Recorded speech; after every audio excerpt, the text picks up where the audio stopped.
وصفة اليوم وصفة صيفية بجدارة، وهي ترايفل الليمون والتوت الأزرق اللي هو البلو بيري. يلا نشوف المقادير.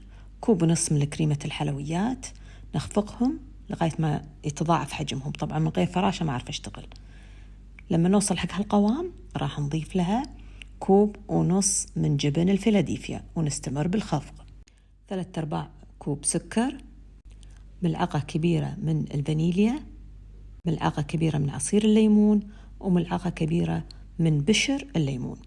شفتوا هذا النوع حفظوه لأنه راح نستخدمه. أحتاج علبتين من كيك ساراليل فانيليا، قطعهم مربعات مثل ما انتم شايفين، واحتاج مربى البلوبيري هذه موجودة بعد، وبلوبيري فريش، وعصير ليمون ندى اللي من ساعة صورت لكم، وهذه الكريمة. يلا الحين نسوي الطبقات.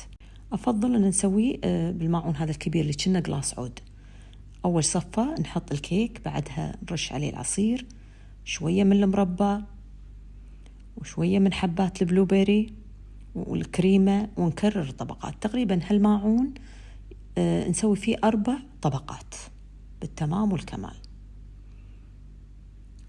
حالاته يقعد ليلة كاملة بالثلاجة عشان ثاني يوم يصير بارد. أنا صراحة سويته من قبلها بليلة. يلا خلينا نشوف طريقة التزيين. أول شيء نسوي الكريمة، وبعدها بالقفشة نسوي هالحركة هذه ولا المحلات، وبعدين نحط شرايح الليمون وحبات البلوبيري. ايش رايكم؟ ما تتصوروا شلون طلع لذيذ وبارد وصج صيفي.